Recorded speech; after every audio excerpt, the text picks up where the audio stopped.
kadang-kadang alhamdulillah staff sih udah bisa berjalan dengan sendirinya. Jadi juga kadang-kadang kalau ada waktu saya datang, kalau enggak ya mereka aja. Sistem udah jalan sih. Udah jalan, alhamdulillah. Jadi vaksinator kita juga udah terlatih semua dari Kementerian Kesehatan kan.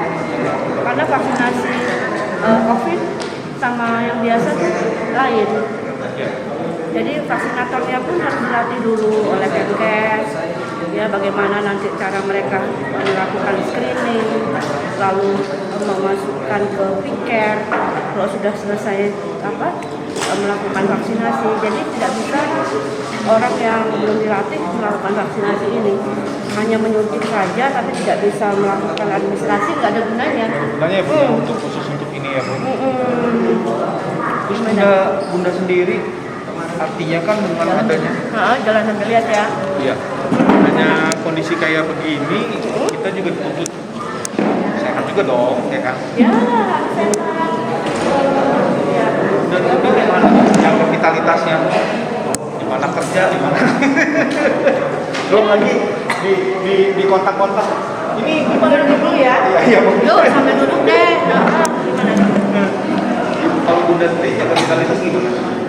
Kalau saya jaga vitalitas ya sama aja, makanan harus jaga, ya.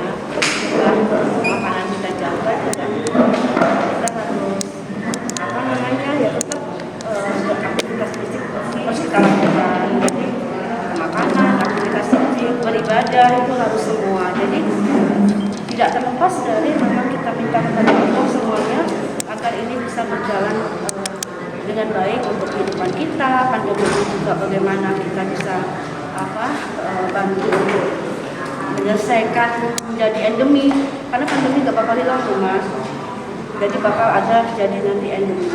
Harus hidup berdampingan lah kalau bahasa itunya ya Bu ya. Hidup harus adaptasi kebiasaan baru.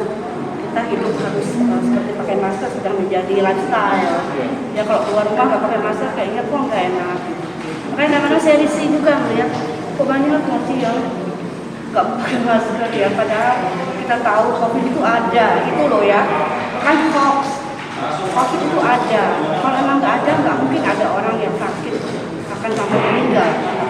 Jadi kita sebenarnya ingin masyarakat itu yakin bahwa COVID itu ada, jadi dengan dia yakin protokol kesehatan akan dengan sendirinya dia akan laksanakan.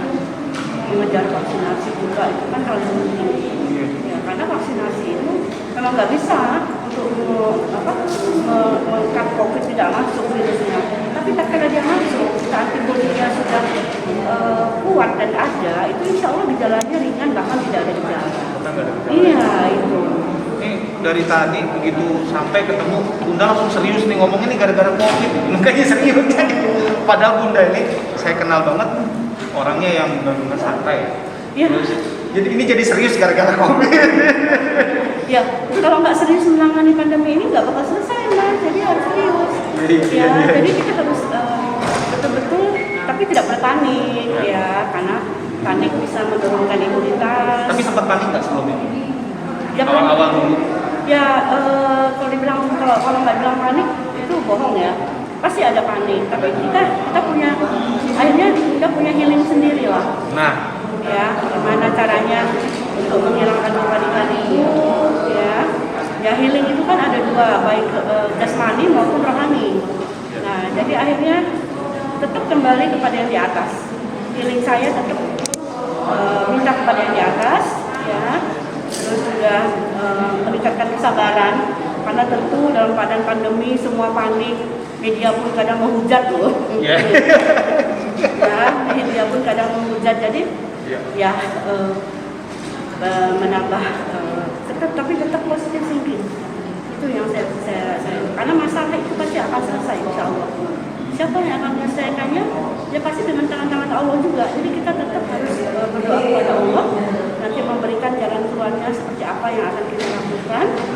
Nah itu healing yang saya saat ini tetap berdoa, tetap menambah kesabaran, keikhlasan, dan positive thinking. Nah itu yang harus. Jadi walaupun bicara apapun media, bicara apapun orang di luar sana, tapi saya melihatnya secara positif. Jadi biar kita bisa lebih berbuat lebih baik lagi. Itu ilmu saya. Jadi kuncinya tetap kembali kepada Allah SWT, berdoa. Artinya ini kalau ibadah malam nggak tinggal loh ya? Insya Allah. Terus pagi-pagi sempat olahraga emang? Ya kalau saya jujur, kalau olahraga pagi itu nggak sempat ya. Karena pagi aja saya pegang hotline COVID kan saya pegang, tersibuk menjawab pertanyaan orang, apa segala macam. Langsung tuh melek mata habis sholat subuh. Banyak bahkan habis sholat tahajud malam pun buka HP itu sudah menjawab tuh. Ya jadi memang ya ya mungkin mudah-mudahan Allah juga tahu kalau mungkin olahraga fisik tidak sempat pada hari ini, tapi saya udah olahraga pikiran terus malu. Ya olahraga di otaknya bener. Olahraganya pikiran terus. Gimana caranya biar apa tenang gitu ya. Tapi ya tetap kita harus ya itu tadi positive thinking aja. Kalau ada hujatan yang nggak baik pun kita lihat dari positif. Jadi hujatan itu jadi baik akhirnya. Iya kan? Dan udah ini sepanjang karirnya udah apa artinya sudah ada 3 gubernur yang bergantian ya dari zamannya Pak Sarudin, Pak Ali, terus Pak Rito, terus Pak Arina. Artinya siapapun gubernurnya, kadis kesehatannya tetap Bunda Rehana. Itu ya kuncinya apa sih Bun? Bisa dipercaya kayak gitu ya? Ya, tapi tetap saya mengalir aja Mas, ya mengalir aja. Saya sebagai ASN tentu harus bekerja dengan sebaik mungkin, mengikuti prosedur. Ya kerja keras memang harus ya, loyalitas yang utama ya terhadap pimpinan itu loyalitas. Terus yang saya lakukan juga bekerja keras tapi sesuai dengan prosedur untuk melaksanakan visi-visi dan misi dari dinas kesehatan. Tentu dengan visi-visi dinas itu bisa untuk membuat juga kebaikan bagi pimpinan kita. Jadi terus terang saya hanya manusia biasa yang menilaikan orang di luar sana ya, pimpinan terutama yang menilai. Saya hanya bisa bekerja sesuai kompetensi saya itu, insya Allah. Dan memang adanya pandemi ini juga menguji lagi nih kinerjanya, kesabarannya, balik lagi ke hal-hal itu tadi kan. Iya. Nah, pandemi ini nggak bisa kita selesaikan sendiri, Mas Diki ya. Pandemi ini bisa selesai bila kita semua mau kerjasama. Ya, kami pemerintah, kebetulan Bunda di jajaran pemerintah, kami tentu melakukan perluasan testing, ya, tracing, mempersiapkan treatmentnya di mana, tempat isolasi, karantina. Masyarakat juga tugasnya ada, patuhi protokol kesehatan, kejar vaksinasi. Ya kan katanya untuk menyelesaikan pandemi ini ada pentahelix. Pentahelix itu pemerintah, swasta, akademisi, ya. Terus termasuk media, ya, nah itu jadi media juga harus membantu gitu dengan sosialisasi kanal-kanal apa yang dipunya, tolong mensosialisasikan tentang imunisasi, mungkin tentang bagaimana perjalanan COVID itu sendiri, jangan panik, ya itu. Tapi nah itu kalau kita nggak sama-sama bekerja sama, ya nggak bisa. Kayaknya di awal-awal keras deh itu ya Bun ya, Iya. untuk bikin sistem yang sudah bisa berjalan seperti sekarang. Susah ya Bu? Ya, tapi kita lihat pada saat ini sekarang walaupun kasusnya setiap hari meningkat sampai tinggi, masyarakat nggak panik kan? Iya, udah lebih tenang kelihatannya. Ya, karena apa? Kita sosialisasi juga bahwa saat ini memang mungkin virusnya Omikron. Ya, kita nggak bisa bilang ini Omikron, karena kita harus cek dulu, kita periksa dengan sistem PGS ya. Nah, tapi disinyalir Delta sudah berakhir, tapi jangan salah kaprah. Delta juga masih ada saat ini walaupun tidak sebanyak Omikron. Nah, Omikron itu perjalanannya 6 kali lebih cepat. Jadi makanya kita selalu sosialisasi pada masyarakat jangan panik. Satu ditemukan dia akan menularkan 6 sampai 7 orang Lebih cepat lebih menularnya. cepat. Nah, tapi kita harus temukan. Makanya kita lakukan tes, tracing dan tidak takut menampilkan ini loh yang kita dapat. Karena apa? Yang kita dapat itu harus kita lakukan segera kita isolasi. Jangan dia menyebarkan ke orang lain. Jadi kalau kita harus menipu data, bukan saya itu, saya nggak mau. Apa adanya ya saya sampaikan. Walaupun dengan data itu kadang saya dihujat. Ada aja yang begitu kan sih ya Bun ya? Ya, ini apa kerjanya? Tapi kalau orang yang mengerti, dia bisa kerja sendiri dong. Satgas sudah menghayo-hayo, kalau masyarakatnya nggak mau apa? Nggak selesai juga pandeminya. Jadi sama-sama gitu loh. Kita kita apa, masyarakat juga apa, media apa, akademisi mikirin terus gimana nih kan. Kita juga duduk bersama dengan akademisi, dengan ahli-ahli epidemiologi untuk melihat perjalanan penyakit itu. Memang kalau kita bilang kok pemerintah pusat bisa memprediksi ya, habis ini, habis Jawa nanti. Iya. Nah, seakan-akan itu dikarang, tapi Iya. tidak. Epidemiologi itu ada petanya. Ada fase-fase yang bisa dipetakan. Ada grafik yang bisa kita lihat. Jadi kita ini puncaknya pada Delta tahun lalu hanya 717 kasus itu pada tanggal 4 Agustus. Ya. Nah sekarang kita sudah melalui 717. Waktu berapa hari yang lalu sudah 800 dan kemarin 1000 berapa. Nah itu memang pokoknya begitu. Kita malah berusaha untuk cari lagi. Kalau dia udah di puncak pasti dia nanti akan. Tapi ya alhamdulillah saya sampaikan juga kepada pimpinan saya, karena Pak Gubernur kan bukan dari orang medis ya, jadi kadang agak sedikit menerima informasinya. Kok naik terus ini dengan saya sampaikan Pak, memang akan naik, karena kita cari kasusnya, di tracing, di tes, ada anak sekolah kan, kita lakukan tes. Awalnya hebohnya kan dari kluster sekolah tes, aja. ternyata begitu dia ada langsung kita suruh rujukan, maksudnya. Nah itu memang naik terus, saya bilang, karena kita cari. Kenapa kita harus cari? Kok kita tidak cari, dia tidak tanpa gejala nih. Misalnya ada satu orang tanpa gejala, dia nggak ada rasa.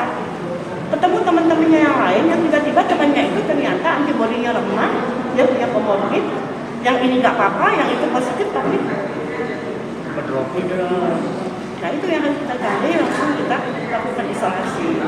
Ya, jadi nggak usah panik lah.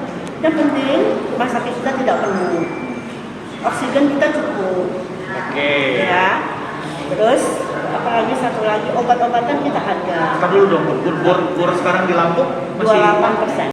masih Ya, tapi kita sudah sampaikan ke rumah sakit terkala sudah mendekati 30, rasa 30 lebih segera tambah isolasi. Nah, jadi sekarang kan sudah dikatakan pemerintah bahwa kalau yang ringan nggak perlu di rumah sakit, cukup lakukan isolasi mandiri di rumah, dipantau puskesmas dan berikan obat. Nah, jadi saya sampaikan pada teman-teman di kepala dinas di Kabupaten Tawang, sekarang ada WA group. Sekarang gimana caranya agar rumah sakit tidak penuh? Saya bilang, puskes suruh paket-paket obat, paket 1, paket 2, nggak perlu ada antivirus, ada yang ada antivirusnya. Nah, jadi kalau ketemu di puskes itu orang yang positif, jangan kita hanya bilang, Bu, cukup isoman Pak, nggak mau, dia pasti cari rumah sakitnya nggak? Mas Diki kalau udah divonis sebagai COVID, walaupun dia bilang nggak apa-apa, pasti nyari rumah sakit kan? Nah, jadi biar dia tenang dan aman, saya sampaikan, begitu dia pulang, bekali dia obat. Ini Pak diminum Bu, nanti kita pantau melalui video call. Karena kita belum ada telemedicine Mas di Jakarta, ya. Nah, jadi itu salah satu cara saya ingin biar masyarakat tidak panik dan merasa diperhatikan. Begitu dia terdeteksi COVID positif dengan antigen itu udah sekarang kan udah dianggap positif Mas, tidak harus PCR ya. Nah, jadi kita beri dia penjelasan, komunikasikan risiko lah istilahnya sama penderita itu. Nah, kalau gejala ini cukup kita di rumah aja, isolasi. Terus ini obatnya, nanti kami pantau melalui video call. Nah kalau ada gejala-gejala tiba-tiba sesak atau apa, nah ini yang perlu ke rumah sakit. Artinya terjawab nih Bu, karena di luaran sana kita juga dengar informasi ini kok awalnya delta terus oksigen langka. Dikait-kaitan gitu tuh Bu. Iya. Sekarang omikron kok yang langka Minyak. goreng. Tapi ternyata dijawab sama Bu. Padahal tidak ada hubungannya ya. Dan itu memang bisa dipetakan dan bisa dianalisa melalui sebuah kajian ilmiah yang memang harus dia naik. Naik, habis itu nanti insya Allah turun gitu. Nah yang penting rumah sakit jangan penuh. Nah makanya saya sampaikan kalau yang memang nggak punya tempat, rumahnya tidak memungkinkan untuk isolasi, kan ada syarat. Rumah itu kamarnya harus ada kamar mandi sendiri. Ya jangan bersama dengan keluarga yang lain. Nah pemerintah di kabupaten kota saya rasa sudah menyiapkan yang namanya tempat isolasi terpadu.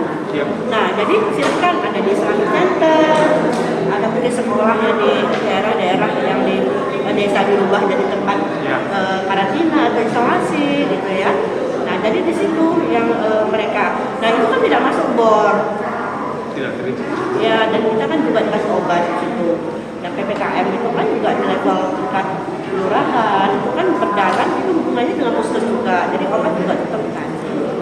Dan kalau Omikron ini kayaknya sih cuma katanya sih cuma obat pereda nyeri sama obat panas sama vitamin aja ya Bu?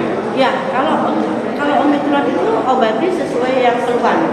Jadi kalau dia batuk kasih obat batuk, kalau dia ada panas ya kasih penurun panas. Jadi nggak ada yang antivirus lagi yang Ya, muncul? kalau dia sudah misalnya mungkin kalau sudah ada berat itu baru kita perlu antivirus ya. Kalau yang biasa itu alhamdulillah beberapa masyarakat atau saudara yang sudah kena saya tanya sembuh dengan sendirinya juga. Iya, pakai dengan obat-obat warung lah istilahnya ya, obat flu atau itu sembuh. Gitu. Cuma kadang-kadang ya jangan kaget kalau emang dia isolasi nggak benar serumah ya kena semua. Iya. Dapat pilek semua panas gitu. Tapi ya itu yang kita jaga jangan sampai yang kita takutkan. Ya kalau yang ditularkan itu seperti dia kuat, tidak ada komorbid. Tapi kalau dia menularkan pada orang yang ada komorbid, terus orang tua misalnya. Nah itu bagaimana? Itu loh makanya kita harus segera diisolasi. Tapi kok ngomong-ngomong sampai hari ini tingkat kematian juga nggak mengkhawatirkan seperti yang Delta ya untuk Omikron? Apa sudah mulai mengkhawatirkan? Omikron itu kan biasanya tingkat kematian tidak fatal seperti Delta.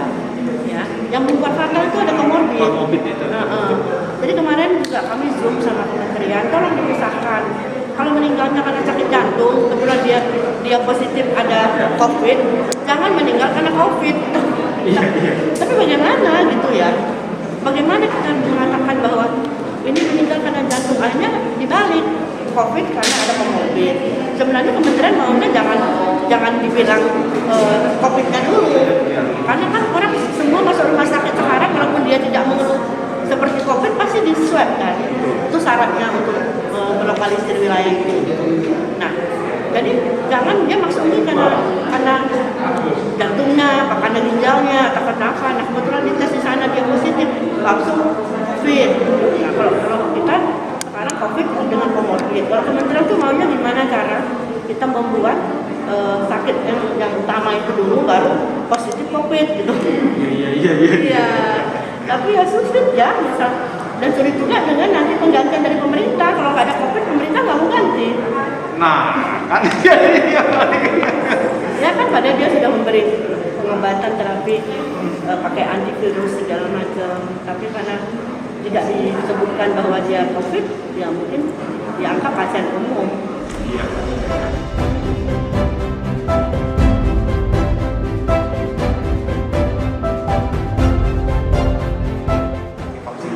Kalau sekarang gimana kondisi vaksin kita di Lampung? Ya, alhamdulillah sih. Saya bersyukur sejak Pak Jokowi datang. Ya, sejak Pak Jokowi datang, Pak Gubernur betul-betul mengadu pada Pak Jokowi sangat tidak adil. Kami dikasih vaksin sedikit, tapi betul dinilai secara keseluruhan. Yang jelas kami paling rendah lah. Gitu. Nah, akhirnya dari situ kan mulai alhamdulillah distribusi lancar. Sampai sekarang pun alhamdulillah lancar. Distribusi. Kekurangan Tidak kekurangan. Justru kita takut kadang-kadang dikirim yang udah dengan expired date nih, habis nggak ya gitu. Tapi alhamdulillah kemarin kita cek, kita zoom, semuanya akan habis, tidak ada yang expired. Tidak ada yang expired. Ya.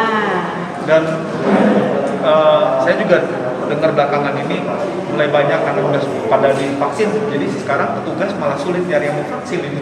Ya, kita juga heran ya, vaksin pertama itu kok agak lambat ya. Ini 87% saya perhatikan itu udah seminggu lebih, 0, naiknya Nggak gitu. gerak ya, Bu? Bukan berarti tidak bergeraknya sangat lambat.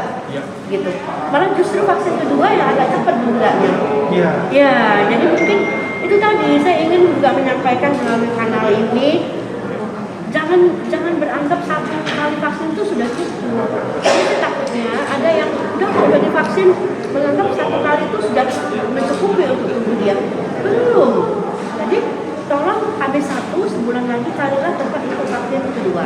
Karena sekarang bila vaksin pertama dengan vaksin kedua jaraknya lebih dari 6 bulan itu dianggap gagal. Ngulang lagi, Bu? Harus ngulang. Wah, 3 kali berarti. Jangankan yang udah booster, Iya. dia harus ulang lagi. Nah, jadi makanya saya himbau, marilah kalau udah dapat vaksin pertama itu sebulan kemudian cari tempat untuk vaksin kedua. Dan sekarang tidak harus sama. Vaksin pertama dia bisa pakai Sinovac, vaksin kedua bisa pakai AstraZeneca. Mungkin vaksin booster bisa pakai Moderna, itu boleh. Jadi tidak ada keharusan lagi 1, 2 sama. Oh iya. Jadi apapun yang kedua itu diberikan sudah diteliti oleh ahli bisa. Bisa ya. Yang penting vaksin ya. Vaksin. Terus Jangan vaksin palsu ya. terus karena masih banyak juga yang kita temuin nggak mau vaksin. Ya, betul. Nah itu kita akhirnya cari cara Mas. Bagaimana cara kita mengkomunikasikan risiko? Kita lihat kelompok apa dia. Kalau kami biasanya kalau dia kelompok agamanya kami pakai pendeta, kami pakai ustaz untuk mengajar, ya. Jadi kita harus tahu bagaimana caranya agar orang itu mau divaksin. Dan yang kedua kita juga bilang kita sosialisasikan terus vaksin pertama itu belum apa-apanya. Jadi jangan puas dengan vaksin pertama, harus cari vaksin kedua. Ya, vaksin kedua pun itu mungkin belum cukup buat terbentuk herd immunity. Kan makanya diberi booster oleh pemerintah. Nah, jadi kalau kita sampaikan bagaimana caranya ini bisa selesai ya, mari kita kejar vaksin agar cepat tercapai namanya herd immunity, kekebalan kelompok. Kekebalan kelompok itu jika 70% dari kelompok itu sudah divaksin, dia bisa melindungi 30%. Artinya masyarakat selangsung ini 70% semuanya sudah disuntik. Nah, saya ingin menyampaikan juga, jangan salah kaprah. Sasaran kita 6 juta lebih. 6 juta itu udah dihitung itu 70% loh. 6 juta itu udah Iya, 70% bukan 100%. Jadi kalau sasaran kita sekarang baru 87 itu kan belum 70, kita harus 6 juta. Nah divaksin baru 70. Jadi 100% nanti baru 70. Nah itu ingin saya sampaikan kepada masyarakat, walaupun dibilang kita sekarang udah hampir 88% vaksin pertama, keduanya 60%. Jadi berarti yang dapat lengkap kan 60% loh. 60% dari 70% itu. 70% itu kan 70%-nya kan 6 juta. Nah, jadi berarti nanti kita kejar, kita masih harus kejar ini vaksinasinya. Gitu. Jadi jangan eufori dulu kita sudah 70%. Nah, itu katanya kita mencapai herd immunity, belum. Herd immunity itu tercapai tatkala kita 6 juta itu sudah semua 100% kita lakukan vaksin, itu baru hitungan kita 70% loh Mas. Kan penduduk kita 9 juta. 9 juta betul. Nah, ini yang ingin saya sampaikan, mudah-mudahan melalui Tegar TV bisa membantu masyarakat bahwa mari kita kejar vaksinasi. Vaksinasi bukan untuk siapa-siapa, bukan untuk pemerintah, untuk kita sendiri. Ya, dengan kita vaksinasi berarti antibodi kita sudah terbentuk. Mudah-mudahan ada virus yang masuk, karena virus itu dia bermutasi terus untuk pertahankan hidup. Makanya kita berperang sama dia. Kita juga ayo imunitas kita tingkatkan. Sampai jalan itu. Ya, walaupun dia nanti bermutasi, kita siap gitu. Ya. Dia tuh akan bermutasi terus. Ada Delta, Omicron gitu kan. Minyak hormon. Waduh, kalau itu Nggak ikutan ya, Pak? Ya, nggak ikut ya. Iya. Jadi sekarang ini vaksin udah ada, tenaga udah terlatih, nah tinggal kemauan semua pihak nih ya Bu. Iya dong. Untuk kemauan semua pihak untuk bersama-sama ya, kita lalui pandemi ini. Mudah-mudahan bisa menjadi endemi. Yeah. Karena pandemi nggak bakal bisa selesai. Yeah. Endemi itu dalam arti virusnya tetap ada, seperti DBD, malaria itu kan endemi. Yeah. Nah, jadi ada, tapi kalau bisa tidak mematikan gitu. Kayak awal-awalnya kalau dulu kan ada yang namanya flu Hongkong kan bisa serem juga kan Bu, ada flu yang ya bahaya lah. Nah, sama aja lah mungkin dengan yang kondisi sekarang ini ya. Dan kenapa ini Bu ya? Kalau habis di booster itu lebih sakit dan ada efek demam. Kalau 1-2 enggak. Ini ditanyain juga nih Bu. Ya. Lihat vaksinnya jenisnya. Oh. Efeknya kan masing-masing vaksin lain-lain. Beda-beda ya. Mungkin kalau Sinovac itu jarang ada demam. Ya. Kalau Moderna itu demamnya sangat tinggi. Ya, Pfizer ada juga demam tapi tidak terlalu tinggi. Jadi bukan karena 1-2 kok nggak ada 3 tinggi. Ya karena jenis vaksinnya. Pertama Anda dapat Moderna ya pasti demamnya tinggi. Kalau vaksin pertama dia Moderna gitu Iya. itu pasti tinggi gitu juga panasnya gitu. Jadi jenis vaksinnya. Jadi bukan karena dia sakit atau apa ya? Bukan karena dia ke booster lebih tidak. Lebih keras tuh enggak ya? Ya. Nah juga saya juga pesan kalau yang ada yang giat banget kan vaksin satu kedua 1 bulan ya, 2 ke 3 booster 6 bulan. 6 bulan ya. Nah jangan coba-coba yang belum 6 bulan mau minta-minta. Ya. Ada alasan, ada Ya, jadi udah ditentukan oleh ahli kenapa hitungnya 6 bulan ya. Itu biar imunitas antibodi yang ada di tubuh kita itu dia bekerja dulu. Jangan sampai belum 6 bulan kita udah suntik, akhirnya nanti di dalam tubuh kita vaksin sama antibodi kita melawan, ya itu jadi fatal. Bukannya bikin benteng Bukan. ganggu, malah Lebih bikin fatal. Nah oleh karena itu pemerintah kan sudah menghitung bahwa 6 bulan itu aman. Jadi 6 bulan itulah kita baru divaksin. Nah tapi kalau dia penyintas sudah kena COVID. udah pernah kena COVID. Nah itu untuk yang 1 kedua dia harus 3 bulan. Nah, jadi tapi kalau misalnya ke booster tetap 6 bulan. Tapi kalau dia pertama mau kedua orang lain sebulan dia harus 3 bulan. 3 bulan dulu. Dan sekarang ya itu tadi sudah disampaikan banyak kemudahannya, artinya kalau satu yang Sinovac, duanya boleh deh. Boleh AstraZeneca, boleh gitu. Ya itu sudah melalui penelitian juga dan sudah disahkan oleh Italia. Italia itu adalah aturan yang tentang vaksinnya. Jadi tidak masalah. Sudah ada surat juga dari Kemenkes bahwa 1 kedua itu bisa heterogen, jadi tidak harus sama. Kalau Lampung banyak yang masuk vaksin apa sih Bu? AstraZeneca. AstraZeneca. Ya, yang terakhir datang AstraZeneca, tapi Pfizer juga banyak. Udah banyak juga. Iya banyak, ya. Tapi Pfizer itu kan kita harus nyimpan di tempat yang -20. Wah, PR juga Ya, itu kalau di sini. jadi gudang farmasi kita itu kita pasang alat yang mana UCC.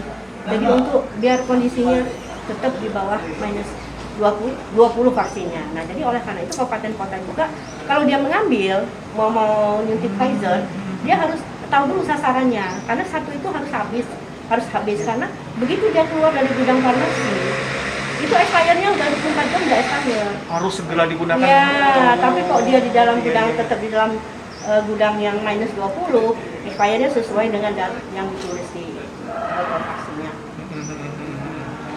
Terus Bun, kalau sudah vaksin, terus makan juga udah dijaga, doa juga udah, tinggal nunggu hasil aja nih Bun. Nah, Untuk turunnya, untuk selesainya ya Bun ya. tinggal kita ya itu masyarakat juga harus bantu ya, karena dengan protokol kesehatan itu harus dijalankan. Ya jujur aja kita dengar juga dari di kota Bandar Lampung lah, terutama memang kota Bandar Lampung ini kan pusat segalanya ya, ibu kota provinsi. Yang memang kalau dia lebih tinggi kasusnya ya kita paham lah, karena semua orang datang ke Bandar Lampung untuk mencari mungkin ekonomi, lalu mencari hiburan dan lain-lain ya. Nah kadang-kadang satgasnya sudah benar-benar aktif ya, tapi ya kadang-kadang kebanyakan juga katanya. Iya bener Bun. Jam 10 dilihat udah tutup, nanti jam 1 buka lagi. Jadi gimana dong? Nah besok kalau sakit disalahin pemerintah. Nah gimana itu coba? Ya Jadi kan? memang benar-benar yang harus diupayakan ini kesadaran dari masyarakatnya ini ya Bun. Sama-sama kita juga bergerak di sisi kita, pemerintah bergerak dengan regulasi yang ada tentunya. Ini masih bagus loh, kita udah ada perda, tapi juga tidak sanksinya tidak separah perda lah ya istilahnya. Kalau ada kan yang didenda, tapi ada juga sih yang udah didenda dengan uang. Ya. Ada juga kan. Nah, jadi benar-benar ya kita udah ada perda itu tolong diikuti gitu loh. Dan masyarakat tuh jangan karena takut sama satgas, tapi takut sama benar-benar terserang COVID gitu loh. Kalau takut sama satgasnya pergi ya mulai lagi. Balik kan. lagi. Nah, itu. Jadi artinya Bun udah vaksin 1, 2, udah booster, masih belum boleh ngapain sampai malam. Nggak boleh.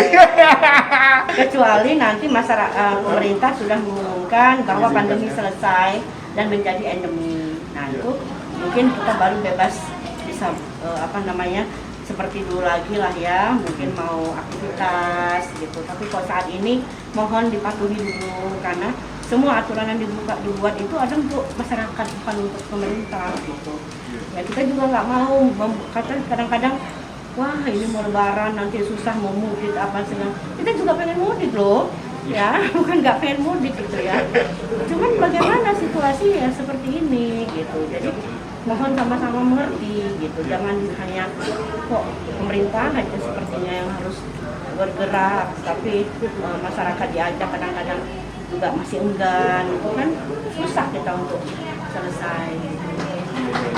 Dan akhirnya terima kasih nih Bun, sudah berkenan meluangkan waktunya. Sibuk banget Bunda nih, kelihatan kayaknya tadi saya dengar bisik-bisik semalam sampai malam ini agenda full.